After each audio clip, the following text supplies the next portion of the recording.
Everyone, welcome to my YouTube channel. स्वागत है आपका अपने यूट्यूब चैनल लीगल बाइट्स 198 पर। Today I am here to discuss about chapter 6 of भारतीय साक्ष्य अधिनियम फ्रॉम सेक्शन 94 टू सेक्शन 103। आज मैं आपके समक्ष अध्याय 6 भारतीय साक्ष्य अधिनियम 2023 के सेक्शन 94 से सेक्शन 103 तक डिस्कस करूंगी। Section 94 evidence of terms of contract grant and other disposition of property reduce to form of document.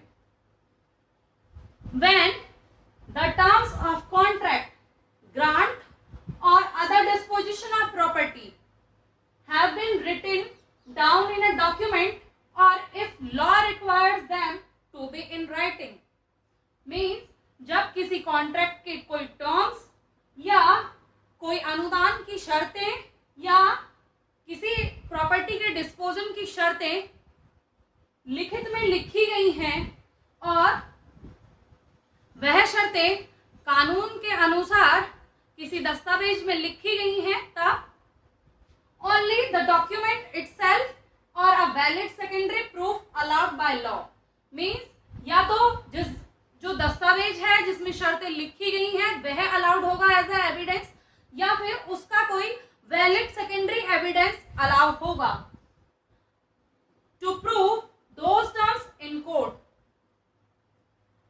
या तो उस दस्तावेज का सेकेंडरी एविडेंस अलाउड होगा कोर्ट में उन शर्तों को प्रूव करने के लिए, या फिर वह दस्तावेज स्वयं कोर्ट में पेश किया जाएगा उन शर्तों को प्रूव करने के लिए जो शर्तें उस डॉक्यूमेंट में लिखी गई हैं किसी कॉन्ट्रैक्ट के दौरान, किसी अनुदान के दौरान और किसी डिस्पोजिशन ऑफ प्रॉपर्टी के दौरान। No oral statements are allowed to contradict or add what's retain.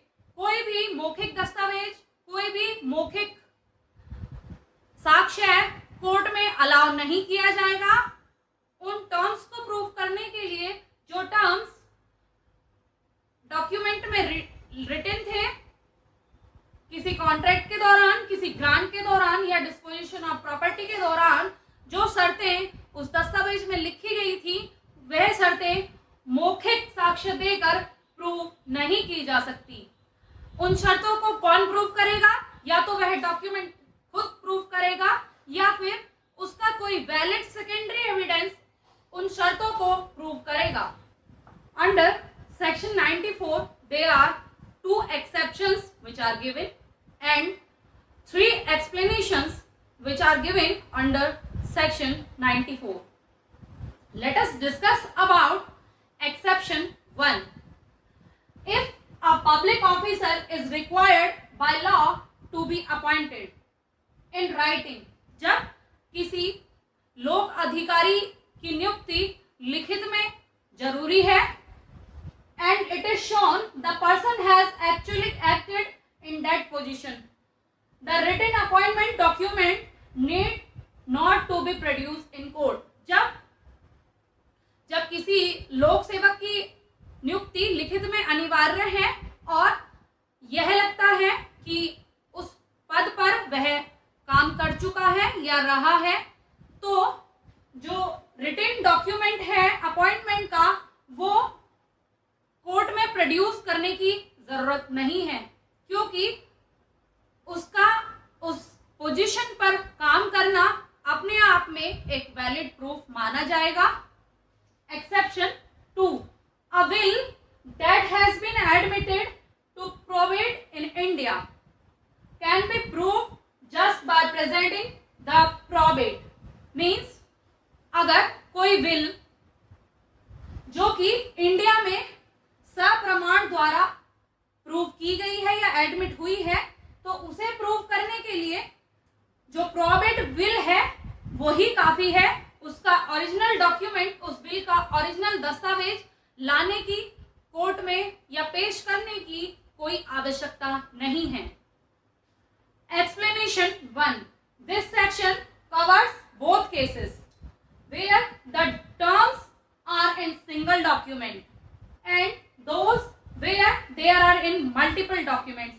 यह सेक्शन उन सभी दस्तावेजों पर लागू होता है जहां पर या तो वह सिंगल डॉक्यूमेंट है या उस डॉक्यूमेंट के मल्टीपल डॉक्यूमेंट्स हैं. Explanation 2. If there are multiple original of the same document, यदि किसी दस्तावेज के मल्टीपल डॉक्यूमेंट्स हैं, ओरिजिनल डॉक्यूमेंट्स एक से अधिक हैं, तब जो ओरिजिनल डॉक्यूमेंट है वो केवल एक ही दस्तावेज से प्रूव किया जा सकेगा. Explanation 3.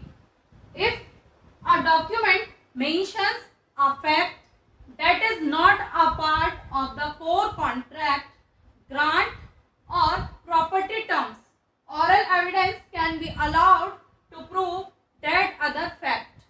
Means जब कोई कॉन्ट्रैक्ट या किसी ग्रांट में, अनुबंध में या किसी प्रॉपर्टी टर्म में जो तथ्य है वह कॉन्ट्रैक्ट का पार्ट नहीं है, किसी ग्रांट का पार्ट नहीं है, ना ही किसी प्रॉपर्टी टर्म का पार्ट है, तब उस तथ्य को मौखिक साक्ष्य देकर प्रूव किया जा सकता है. There are some illustrations which are given under section 94. A. If a document or a contract exists through several letters, all letters must be proved. यदि कोई कॉन्ट्रैक्ट या उसके बहुत सारे लेटर्स हैं कॉन्ट्रैक्ट के जिसके थ्रू कॉन्ट्रैक्ट किया गया था, उन लेटर्स का उस कॉन्ट्रैक्ट के बिहाफ पर प्रूव करना अनिवार्य होगा. If a contract is a bill of exchange, the bill itself must be prove. यदि कोई कॉन्ट्रैक्ट है और वह बिल ऑफ एक्सचेंज है, तो जो बिल ऑफ एक्सचेंज है वो प्रूव किया जाना अनिवार्य है. If there is a set of 3 bills, यदि किसी बिल के 3 सेट्स हैं, जस्ट 1 ओरिजिनल सफिशिएंट. मीन्स किसी बिल के अगर 3 सेट हैं तो उनमें से एक कोर्ट के सामने प्रोड्यूस किया जा सकता है, प्रस्तुत किया जा सकता है, और वह जो एक बिल प्रोड्यूस किया जाएगा कोर्ट के समक्ष, वह उन तीनों बिलों को प्रूव करने के लिए सफिशिएंट माना जाएगा. Section 95. Exclusion of evidence of oral agreement. Oral agreements द्वारा साक्ष्य का एक्सक्लूजन कब किया जाएगा? When the terms of contract, grant, other disposition of property have been reduced to writing or are required by law to be in writing and proved under section 94. जब किसी अनुदान में, अनुबंध में या अन्य प्रॉपर्टी दस्तावेजों में कानून द्वारा दस्तावेज में परिवर्तन किया गया है या दस्तावेजों की शर्त में या टर्म्स में कोई परिवर्तन किया गया है और वह सेक्शन 94 के तहत सिद्ध हो जाता है, तो नो ऑरल एग्रीमेंट और statement shall be admitted in court to contradict, vary, add to और subtract from the terms of the written document. तो कोर्ट में कोई ऑरल एविडेंस, कोई मौखिक साक्ष्य वैलिड नहीं होगा यह प्रूव करने के लिए कि किसी कॉन्ट्रैक्ट में या ग्रांट में या अदर डिस्पोजिशन ऑफ प्रॉपर्टी में कोई टर्म ऐड किया गया है या कोई टर्म घटाया गया है या कोई टर्म चेंज किया गया है जो ओरिजिनल दस्तावेज है उसमें. Section 95. Under section 95 there are 5 provisos which are given in this section. Proviso 1, evidence invalidating the document. जो साक्ष्य एक दस्तावेज को अमान्य बनाते हैं उन साक्ष्य को प्रूव करने के लिए किस चीज की आवश्यकता होगी, यह प्रोविजो 1 बताता है। Oral evidence can be given to prove any fact which would invalidate the document. कोई भी मौखिक साक्ष्य किसी भी दस्तावेज को प्रूव करने के लिए दिया जा सकता है जो कि उसे अमान्य बनाता है। कोई ऐसा तथ्य है जो उस डॉक्यूमेंट को अमान्य बनाता है, उसे प्रूव करने के लिए मौखिक साक्ष्य दिया जा सकता है। वह तथ्य क्या क्या हो सकते हैं, या तो कोई फ्रॉड हो सकता है, धोखाधड़ी हो सकता है, या इंटिमिडेशन हो सकता है, या धमकी हो सकती है, इलीगलिटी हो सकती है, मीन्स जो तथ्य है वह लीगल नहीं है, और वांट ऑफ ड्यू एग्जीक्यूशन है, मीन्स वह एग्जीक्यूट नहीं किया गया है, या फिर lack of capacity to contract है, मीन्स वह तथ्य ऐसा है कि कॉन्ट्रैक्ट नहीं किया जा सकता, कैपेसिटी नहीं है कॉन्ट्रैक्ट को करने की उस तथ्य के वजह से, या फिर फेलियर ऑफ कंसिडरेशन है, कंसिडरेशन उसमें प्रॉपर तरीके से नहीं हुआ है, फ्री कंसेंट कंसिडरेशन नहीं हो पाया है, और मिस्टेक ऑफ फैक्ट है या मिस्टेक ऑफ लॉ है। जब ये तथ्य किसी डॉक्यूमेंट को अमान्य बनाते हैं तब इन तथ्यों को प्रूव करने के लिए ऑरल एविडेंस दिया जाना अनिवार्य है। मौखिक साक्ष्य कोर्ट के समक्ष प्रस्तुत करना अनिवार्य माना जाएगा। Proviso 2 separate oral agreement on a silent matter. Proviso 2 बताता है कि सेपरेट ऑरल एग्रीमेंट कब दिए जाएंगे। सेपरेट ऑरल एग्रीमेंट्स जो दिए जाएंगे वे साइलेंट मैटर्स पर दिए जाएंगे। जैसे if a written document is silent on a certain point, यदि कोई लिखित दस्तावेज है वह किसी एक पॉइंट पर आकर साइलेंट हो जाता है, और the oral agreement does not contradict the written terms, means जो मौखिक साक्ष्य किया गया है वो कॉन्ट्रडिक्ट नहीं करता जो रिटन टर्म्स है, रिटन जो शर्तें हैं, लिखित तथ्य या शर्तें हैं उस कॉन्ट्रैक्ट की या एग्रीमेंट की, तब ऑरल एविडेंस दिया जाना अनिवार्य होगा प्रोविजो 2 के अनुसार। Proviso 3 condition precedent. Oral evidence can prove an oral agreement stating that a written contract will take effect only after a certain condition is fulfilled. Means किसी कॉन्ट्रैक्ट, किसी ऑरल एग्रीमेंट को जो कि लिखित है और ये शर्त की गई है उसमें कि जो ऑरल एग्रीमेंट है अगर उसकी कंडीशंस फुलफिल होंगी तो जो रिटन कॉन्ट्रैक्ट है वह किया जाएगा। तो उसे प्रूव करने के लिए ऑरल एविडेंस दिया जा सकता है। Proviso 4 subsequent oral agreement. A later oral agreement can change the contract is admissible if law does not require that agreement to be in written or registered. Means कोई ऑरल एग्रीमेंट अगर किसी contract की admissibility को affect करता है या change करता है, और विधि द्वारा यह जरूरी नहीं है कि जो वो एग्रीमेंट है वो रिटन हो, राइटिंग में हो या रजिस्टर्ड हो, तब ऑरल एग्रीमेंट के उस ऑरल एग्रीमेंट के लिए ऑरल एविडेंस दिया जा सकता है। प्रोविजो 5 और यूजेस और customs. Evidence of customs and uses that naturally attached to the kind of contract means customs का और uses का जो कि naturally attached है एक kind of contract से, उनका साक्ष्य दिया जा सकता है। और the contract may be given provided it does not contradict the written terms।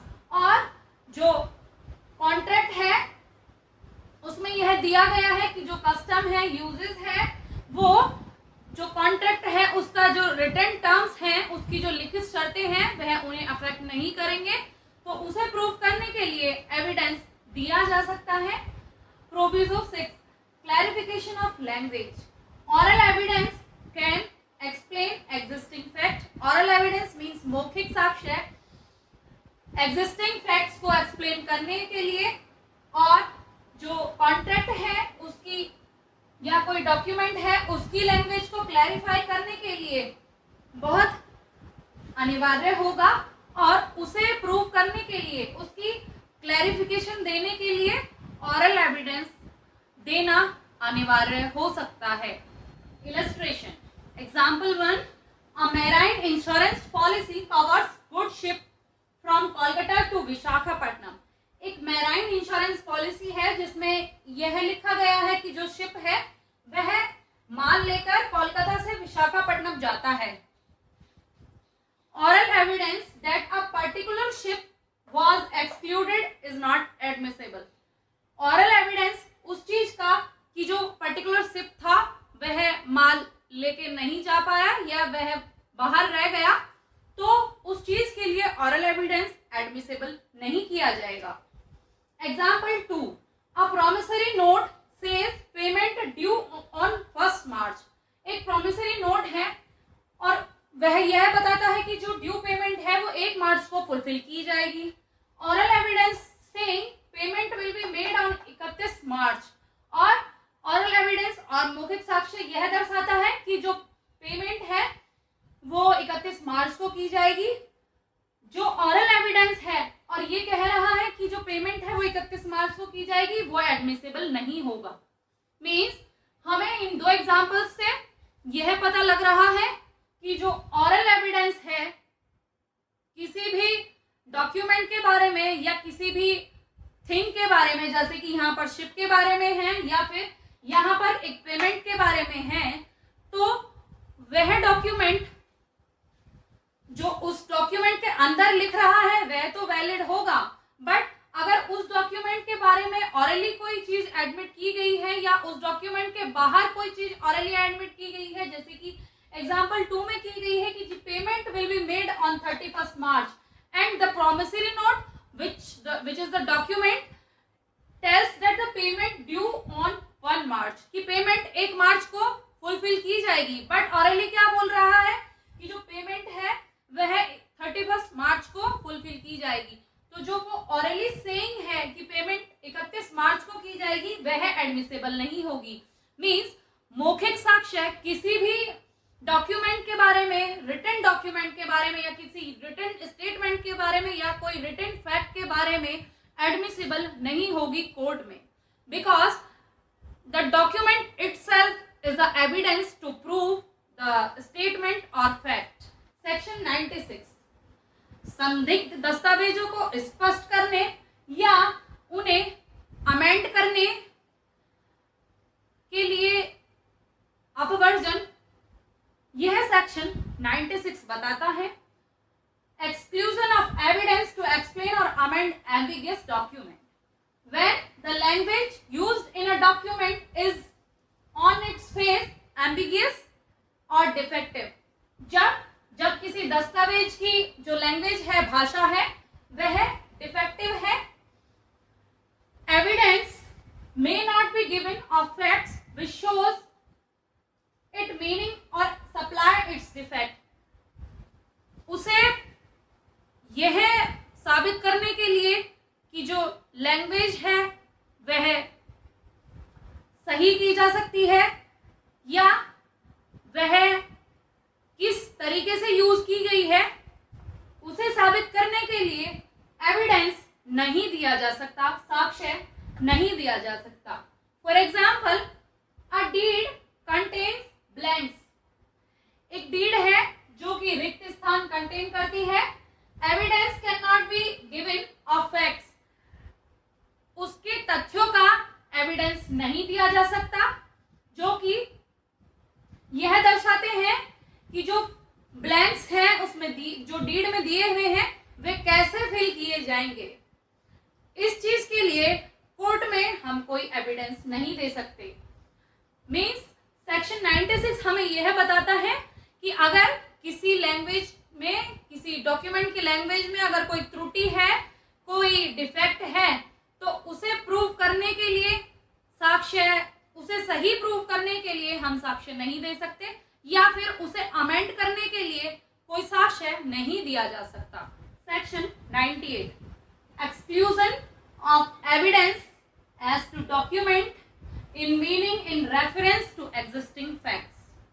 When language used in a document is plain in itself, जब किसी दस्तावेज में जो भाषा यूज की गई है वह सरल और सीधी है, but unmeaning in reference to existing facts, जो एग्जिस्टिंग फैक्ट है, जो पहले से ही तथ्य है मौजूद, उस तथ्य को सपोर्ट नहीं करती है, अनमीनिंग है, तब evidence may be given to show that it was used in peculiar sense. साक्ष्य दिया जा सकेगा कोर्ट में यह दिखाने के लिए या यह बताने के लिए कि जो भाषा उस डॉक्यूमेंट में यूज करी गई है वह एक्चुअली में जो दर्शा रही है वैसा नहीं है। For example, A says to B that he has a house in Kolkata. A B से ये कहता है कि उसके पास एक घर है जो कि कोलकाता में सिचुएटेड है, but actually A does not has any house which is situated in Kolkata. It is situated in another place. Then here evidence may be given to prove that A does not have any house in Kolkata. A has a house at a different place. ये बताता है section 98 कि जो किसी document में अगर कोई language लिखी गई है, जैसे कि मैंने आपको एग्जांपल बताया कि A has a house in Kolkata, और एक्चुअली में ए के पास कोई कोलकाता में घर नहीं था, कहीं और था, तो हम उसे प्रूव करने के लिए एविडेंस दे सकते हैं कोर्ट में कि एक्चुअली जो डॉक्यूमेंट बता रहा है वह वास्तव में ऐसा नहीं है।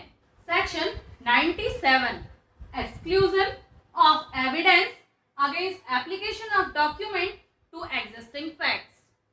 When language used in a document is plain in itself, जब किसी दस्तावेज में भाषा का इस्तेमाल किया गया है सरल रूप में और सीधे तरीके से, तब when it applies accurately to existing fact, जब जो भाषा है वह existing facts पर accurately अप्लाई की जा रही है, evidence may not be given to show that it was not meant to apply to such fact.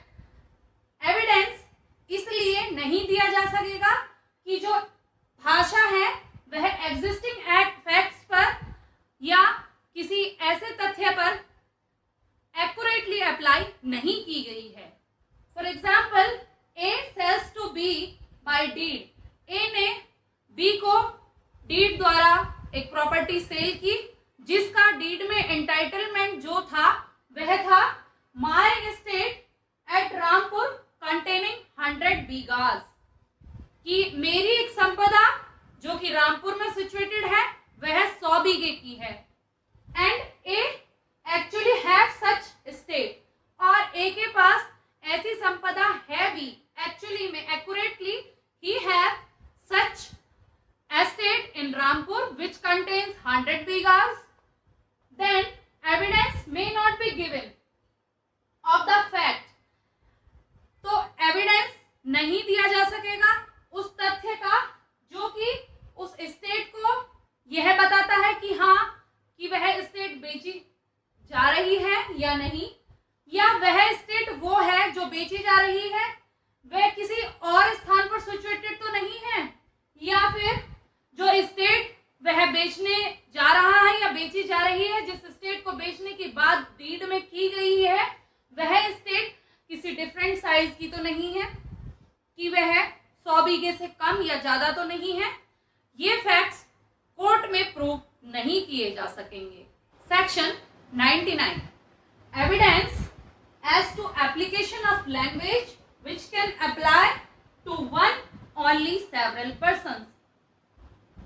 Application of language के बारे में, जो कि किसी एप्लीकेशन में कोई भाषा यूज की गई है, उसके बारे में साक्ष्य कब दिया जाएगा और किन किन कंडीशंस में दिया जाएगा, और वह किसके लिए दिया जाएगा।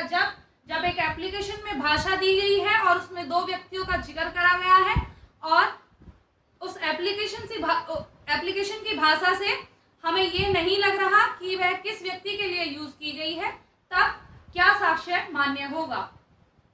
When a document's wording could refer to more than one person or thing, जब किसी दस्तावेज की जो भाषा है, जो उसमें वर्ड्स दिए हुए हैं, वह एक व्यक्ति को ना दर्शाकर दो व्यक्तियों को दर्शाते हैं, और जो हमें ऐसा लगता है कि जो लैंग्वेज उस डॉक्यूमेंट में यूज की गई है वो एक व्यक्ति के लिए नहीं, दो व्यक्तियों के लिए की गई है, या समान ऐसे दो व्यक्ति हैं कि जिनके लिए उस दस्तावेज में भाषा यूज की गई है, कोई चीज है या कोई व्यक्ति है या कोई वस्तु है, उसके लिए जब किसी डॉक्यूमेंट में भाषा यूज की गई है और वह केवल वास्तव में एक व्यक्ति के लिए यूज की गई है, पर्टिकुलर एक चीज के लिए यूज की गई है, पर्टिकुलर एक वस्तु के लिए यूज की गई है, बट दर्शाती ऐसा है कि वह दोनों के लिए यूज की गई है, तब कोर्ट क्या साक्ष्य मानेगी, क्या एडमिट करेगी, ये सेक्शन 99 हमें बताता है. Then but only is intended evidence such as fact, circumstances and statement can be admitted to clarify which one was really mean. उस डॉक्यूमेंट में जो भाषा यूज की गई है, जो वर्ड्स यूज किए गए हैं, उसे प्रूव करने के लिए कि हाँ यह एक पर्टिकुलर व्यक्ति के लिए यूज किए गए हैं, उसके लिए उसके जो फैक्ट्स हैं, उसकी जो सर्कमस्टांसेस हैं और जो स्टेटमेंट उसमें दिया हुआ है डॉक्यूमेंट में, वह एडमिट किया जाएगा. और जो उसकी प्रॉपर परिस्थिति है कि किन परिस्थितियों में वह भाषा किस व्यक्ति के लिए यूज की गई है, कोर्ट उसे भी देखेगी और ये एविडेंसेस तब मान्य होंगे. For example, white horse example. A writes to sell B. A B को बेचने के लिए लिखता है माई व्हाइट हॉर्स, मेरा सफेद घोड़ा. But A was 2 white horses. But A के पास कितने घोड़े थे? 2 घोड़े थे सफेद रंग के. Evidence like conversation, past preference or timing can be used to show which specific horse was means साक्ष्य उन चीजों का दिया जाएगा यहाँ पर जिन चीजों से ये लगे कि कौन से घोड़े के लिए वो बोल रहा है कि मुझे ये घोड़ा, ये सफेद घोड़ा अपना बेचना है. तो क्या क्या देखेगी कोर्ट? कन्वर्सेशन देखेगी, उसकी पास्ट प्रेफरेंस देखेगी और टाइमिंग देखेगी, जो कि एक स्पेसिफिक हॉर्स के लिए उसमें बताई गई है. तो कोर्ट यह मानेगी कि हाँ यह स्पेसिफिक पर्टिकुलर वन हॉर्स है जिसको ए बी को सेल करने की बात कर रहा है. हम कह सकते हैं कि सेक्शन 99 हमें यह बताता है कि जब दो व्यक्तियों की बात किसी दस्तावेज में हो रही है, दो व्यक्तियों का जिक्र किसी दस्तावेज में हो रहा है, या दो वस्तुओं का हो रहा है, या दो चीजों का हो रहा है, तब वह समान स्थिति में है, समान तरीके की है, तब उस दस्तावेज में जो वर्डिंग यूज की गई है उन व्यक्तियों के लिए या उन वस्तुओं के लिए या उन चीजों के लिए का कोर्ट यह प्रिज्यूम कब करेगी कि जो पर्टिकुलर लैंग्वेज और जो भाषा या वर्डिंग यूज की गई है वो किन व्यक्तियों के लिए की गई है. अगर कोर्ट को यह जानना है तो कोर्ट को यह मालूम करना पड़ेगा कि उस डॉक्यूमेंट के क्या क्या फैक्ट्स हैं, क्या क्या सर्कमस्टांसेस हैं, क्या परिस्थिति है कि किन परिस्थितियों में वह भाषा या वह वर्ड उस वस्तु या व्यक्ति या चीज के लिए यूज किया गया है. Section 100 evidence of application of language to one of 2 sets of facts to neither of which the whole correctly applies. When the wording in a document partially matches on set of facts and also partially matches to another but does not fully match either. जब किसी दस्तावेज की भाषा आंशिक रूप से किन्हीं दो परिस्थितियों से मेल खाती है और वह उनमें से पूरी तरह से एक से भी मेल नहीं खाती, तब इसे प्रूव करने के लिए एविडेंस दिया जा सकेगा कि किस परिस्थिति की बात हो रही है, किस पर फैक्ट का जिक्र चल रहा है. इसे समझने के लिए एक इलस्ट्रेशन पढ़ते हैं. A agrees to sell B. My land at X in the occupation of Y. A B को अपनी जमीन बेचने के लिए तैयार हो जाता है। कौन सी जमीन थी? माई लैंड, उसकी वह जमीन जो कि एक्स के पास है और वाई के ऑक्यूपेशन में है। A has land at X, A की जमीन एक्स के पास है but not in the occupation of Y, but वह वाई की ऑक्यूपेशन में नहीं है। Here the statement my land at X matches to the statement A has land to at X. यह परिस्थिति, यह तथ्य कि ए की जमीन एक्स के पास है और वाई के ऑक्यूपेशन में है, यह मेल खाती है कि जो ए की जमीन है वह एक्स के पास है बट वाई की ऑक्यूपेशन में नहीं है। मीन्स ये जो स्टेटमेंट है ये आंशिक रूप से इससे मेल खा रहा है, पूरी तरीके से इससे नहीं मिलता। And he has land in the occupation of Y, और उसकी जमीन वाई के ऑक्यूपेशन में है बट एक्स के पास नहीं है। ये स्टेटमेंट भी आंशिक रूप से पहले स्टेटमेंट से मेल खा रहा है, पूरी तरीके से यह मैच नहीं हो रहा है।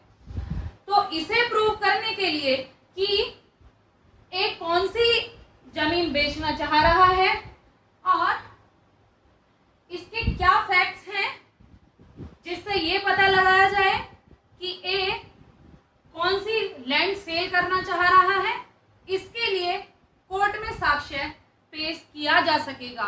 यह सेक्शन 100 हमें बताता है कि जब कहीं दो परिस्थितियां हैं और वह पूरी तरीके से मेल नहीं खाती हैं, तब उन्हें साबित करने के लिए कोर्ट में साक्ष्य पेश किया जा सकता है। Section 101 evidence as to meaning of illegible characters etcetera. Illegible characters के मीनिंग को समझने के लिए साक्ष्य सेक्शन 101 में गिवन है। Evidence may be given to show the meaning of unclear or unusual language found in document. This includes किसी भी दस्तावेज में अगर कोई अस्पष्ट और न समझे जाने वाली भाषा यूज की गई है तो उसके लिए साक्ष्य कोर्ट में पेश किया जा सकता है। उसे समझने के लिए कोर्ट में साक्ष्य पेश किया जा सकता है। अस्पष्ट भाषा कौन सी भाषाएं होंगी, यह सेक्शन 101 हमें बताता है, जैसे कि एलिजिबल और hard to read characters.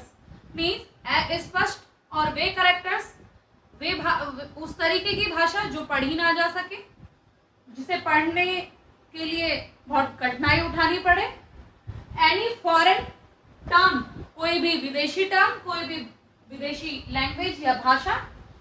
Technical और इंडस्ट्री स्पेसिफिक लैंग्वेज, किसी भी इंडस्ट्री की स्पेसिफिक लैंग्वेज या टेक्निकल लैंग्वेज, या लोकल और रीजनल लैंग्वेज, किसी भी रीजन की कोई लोकल लैंग्वेज, किसी गांव की कोई लोकल लैंग्वेज जो उस डॉक्यूमेंट में दी गई है, लिखी गई है और वह अस्पष्ट है, उसे पढ़ा नहीं जा सकता, समझा नहीं जा सकता।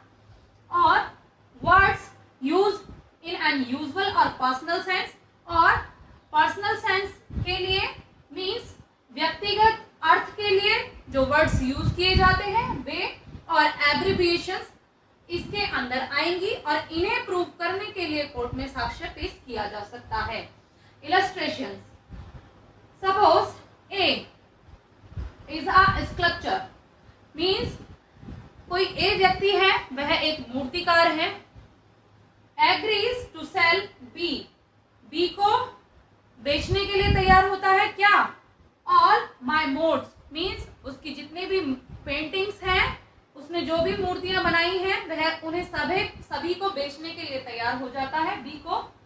ए owns both models means finished sculptures, A के पास फिनिश्ड स्कल्पचर्स भी हैं और उन्हें बनाने के लिए टूल्स भी हैं, उपकरण भी हैं।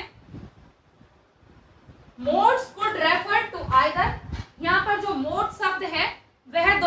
एक के लिए इस्तेमाल किया जा सकता है, या तो जो मूर्ति उसने बनाई हुई है उनके लिए, या फिर जो जिन उपकरणों से वह मूर्ति बनाई गई है उनके लिए भी यहाँ पर मोड्स यूज किया जा सकता है। तो इसे स्पष्ट करने के लिए कोर्ट में साक्ष्य पेश किया जा सकता है। Under section 101 evidence like past communications, धारा 101 के तहत जो भी पास्ट कम्युनिकेशंस हैं और एक्सपर्ट की जो भी टेस्टिमनी है वो एविडेंस के रूप में कोर्ट में प्रस्तुत की जा सकेगी कि ए वास्तव में कौन से मॉडल्स अपने बी को बेचना चाह रहा था। Section 102 who may give evidence of agreement verifying terms of the document, किसी दस्तावेज के टर्म्स को वेरीफाई करने के लिए जो कि एग्रीमेंट का डॉक्यूमेंट है उसे वेरीफाई करने के लिए साक्ष्य कौन दे सकेगा। Persons who are not parties to the document और those representing such persons in interest, means वो व्यक्ति जो कि उस कॉन्ट्रैक्ट या उस डॉक्यूमेंट में पार्टी नहीं है या उसका कोई हित है और वह अफेक्ट हो रहा है, तो वह पर्सन साक्ष्य दे सकेगा। May give evidence of facts indicating an agreement made at the same time that varies और modifies the written terms of a document, जो व्यक्ति किसी कॉन्ट्रैक्ट या एग्रीमेंट में पार्टी नहीं है और उसका कोई हित अफेक्ट हो रहा है, उसका कोई इंटरेस्ट अफेक्ट हो रहा है और जिस समय वह एग्रीमेंट किया गया था रिटन में, उस समय एक और एग्रीमेंट ऑरली किया गया था ए और बी के बीच में, तो जो थर्ड पार्टी होगी वह जिसका इंटरेस्ट अफेक्ट हो रहा है वह उस ऑरल एग्रीमेंट को प्रूव करने के लिए कोर्ट में साक्ष्य पेश कर सकता है। Illustration: A and B enters into a written contract.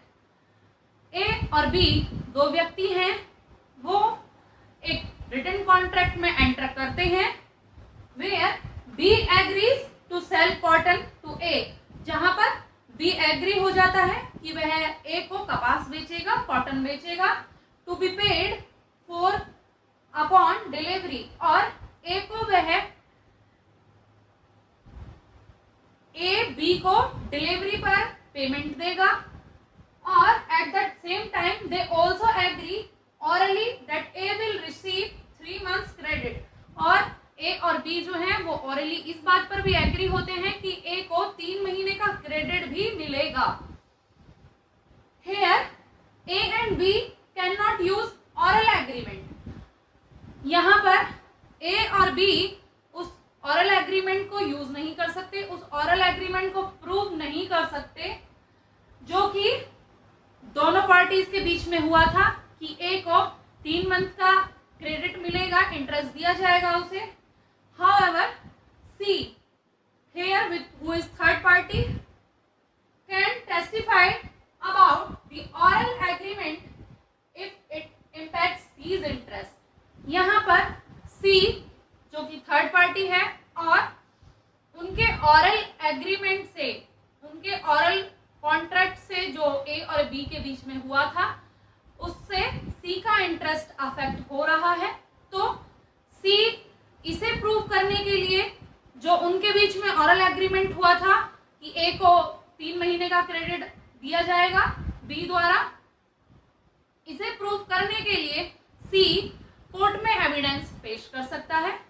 Because सी का जो इंटरेस्ट है यहाँ पर उस ऑरल एग्रीमेंट से अफेक्ट हुआ है, इसलिए सी थर्ड पार्टी होगा और सी उस ऑरल एग्रीमेंट को कोर्ट में प्रूव कर सकता है, उसे प्रूव करने के लिए एविडेंस कोर्ट में पेश कर सकता है।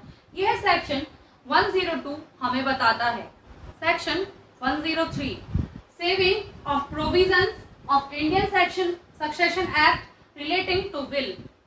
Nothing in this chapter shall be taken to any effect any of the provisions of Indian Succession Act 1925 as to the construction of wills means ये सेक्शन हमें ये बताता है कि इस चैप्टर में कोई भी प्रोविजंस दिए हुए हैं ऑरल स्टेटमेंट्स के बारे में और रिटन स्टेटमेंट्स के बारे में, वे इंडियन सक्सेशन एक्ट 1925 को इफेक्ट नहीं करते। जो विल की व्याख्या उसमें दी हुई है उसको इफेक्ट नहीं करेंगे। This section is a saving clause to Indian succession act 1925। If you like my video do subscribe my channel. अगर आपको मेरी वीडियो या मेरे द्वारा दी हुई जानकारी अच्छी लगी है तो मेरी वीडियो को लाइक करें, शेयर करें, सब्सक्राइब करें। Thank you.